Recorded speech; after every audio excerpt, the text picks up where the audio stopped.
क्या आप गायत्री मंत्र का जप करते हैं लेकिन आचमन नहीं करते हैं?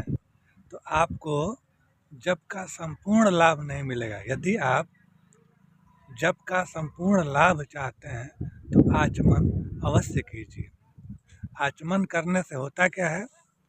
आचमन से आपकी वाणी, आपका मन और आपका अंतःकरण तीनों ही शुद्ध हो जाता है।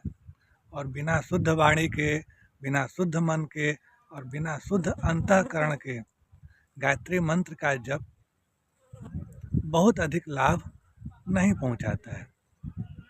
यद्यपि होता यह है कि जब आप गायत्री मंत्र का नियमित जप करते हैं तो स्वतः ही आपकी वाणी, आपका मन और आपका अंतःकरण पवित्र होता जाता है।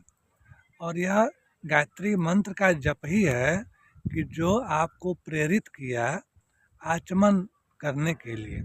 तो यदि यह प्रेरणा कहीं से भी किसी से भी आपको मिलती है कि आप जप में आचमन अवश्य कीजिए, तो आप निश्चित ही आचमन कीजिए। सुबह सुबह नहा धो करके आसन पर बैठ के पूरब दिशा में मुख करके पवित्रता करने के पश्चात आचमन का नंबर आता है। आचमन करने के लिए एक गिलास में आप पानी रखिए और उसमें चम्मच रखिए। बाएं हाथ से चम्मच में जल अपने दाहिने हाथ की हथेली में लीजिए और पहला मंत्र बोलिए, ओम अमृतोपस्तरणमसि स्वाहा, और स्वाहा के साथ उसे पी जाइए। यह था वाणी की पवित्रता के लिए। अब दूसरा आचमन कीजिए मन की पवित्रता के लिए। दाहिने हाथ की हथेली में एक चम्मच जल लीजिए और यह मंत्र बोलिए, ओम अमृता पिधानमसि स्वाहा। यह मन की शुद्धता के लिए। और अब तीसरा आचमन कीजिए। जल लीजिए, अपने दाहिने हाथ की हथेली में जल लीजिए और ओम सत्यम यशः श्रीर्मयी श्री सैताम स्वाहा, और ऐसे पी जाइए। तो यह था अंतःकरण की पवित्रता के लिए। तो इस प्रकार से आचमन की क्रिया हमें प्रेरित करती है कि हमारा वाणी पवित्र रहे, हमारा मन पवित्र रहे और हमारा अंतःकरण पवित्र रहे। यदि हमको गायत्री मंत्र का चुंबक पाना है तो वाणी पवित्र होना चाहिए। ऐसा नहीं है कि वाणी से आप किसी की निंदा करते रहिए, वाणी से आप झूठ बोलते रहिए, वाणी से अपने जो है गलत कर्म कीजिए।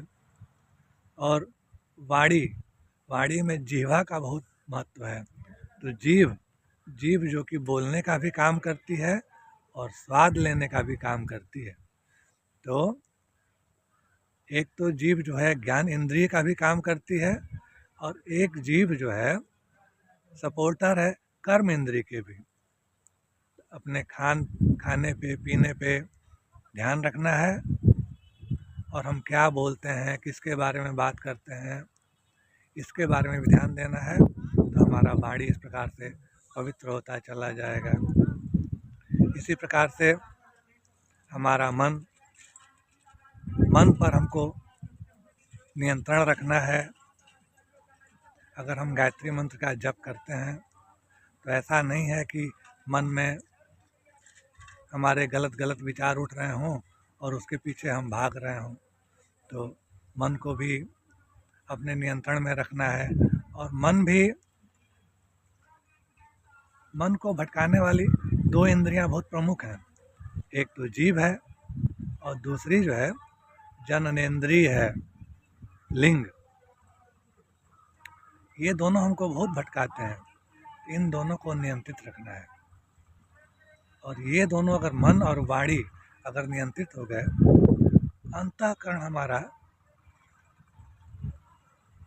अंतःकरण ही वह जगह है जहाँ से हम मस्ती में रहते हैं, आनंद में रहते हैं, हमेशा सद्विचार उठते रहते हैं, अंतःकरण तो अपने आप ही पवित्र होने लगेगा।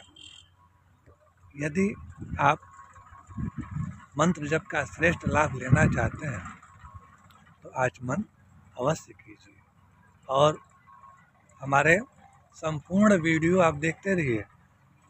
भाग 1, भाग 2, भाग 3, भाग 4 करके इस प्रकार से हम वीडियो बना रहे हैं। अगर आप गायत्री मंत्र जप का अधिक से अधिक लाभ चाहते हैं तो आप स्वयं खोजिए कि पहले भाग में क्या है, दूसरे भाग में क्या है, तीसरे भाग में क्या है, और उसका आप अनुसरण कीजिए, आपको बहुत ज़्यादा लाभ मिलेगा। हम अपने 40 वर्षीय गायत्री मंत्र जप के अनुभव से आपको बता रहे हैं और हम बहुत कुछ पाए हैं, इसलिए हम अनुभव यह बता रहे हैं। आप नियमित गायत्री मंत्र जप करिए और हमारे इस चैनल को सब्सक्राइब अवश्य कीजिए और संभव हो आपके लिए तो ज्वाइन भी कीजिए। मिलते हैं अगले वीडियो में।